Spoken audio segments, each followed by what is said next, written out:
Bonjour les sorciers, bonjour les moldus, bienvenue sur Spiro Patronum. Aujourd'hui, nous allons voir une question que la majorité des personnes se posent. Pourquoi Voldemort est allé à Godric's Hollow pour tuer Harry et ses parents? On va trouver toutes sortes de théories pour pouvoir prouver que ce n'est pas pour rien. Restez avec nous pour avoir la réponse.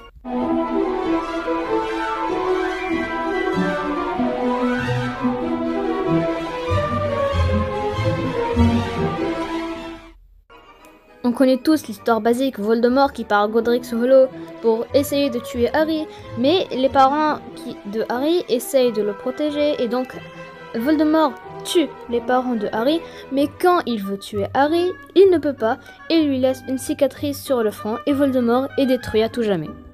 Bref, ça c'est l'histoire basique. Dans le livre Harry Potter 4, 5 ou 6, on entend parler d'une prophétie. Sybil Trelawney qui explique à Albus Dumbledore qu'il existe une prophétie parlant d'un jeune garçon né en fin de juillet qui pourrait mettre fin au règne du Seigneur des Ténèbres. Rogue, qui était un ancien espion de Voldemort, a écouté cette prophétie et allé la rapporter à Voldemort. Voldemort, qui voulait garder l'immortalité, est allé à Godric's Hollow et s'est dit si il tue Harry, il pourrait régner à tout jamais. Et donc, aussi bête soit-il, il est parti, il a essayé de tuer Harry, mais il n'a pas réussi. Et à la place, c'est lui qui est détruit, et il a laissé à Harry une magnifique cicatrice en forme d'éclair sur le front que j'aimerais bien avoir. Maintenant, la deuxième partie de la prophétie que Rogue n'a pas entendue.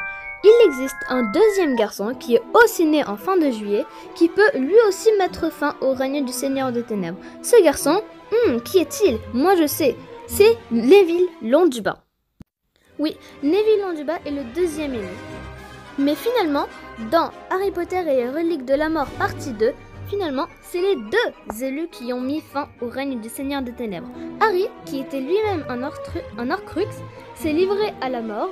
Et maintenant, sa partie en lui de Voldemort, qui était un Horcrux, s'est libérée de lui et il est devenu un 100% Harry.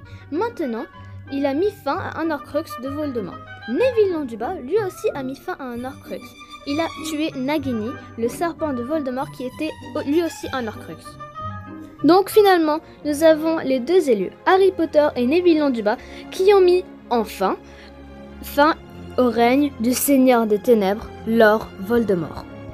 Bon, maintenant vous savez tout à propos de la venue de Voldemort à Godric's Hollow et vous savez aussi tout de la prophétie.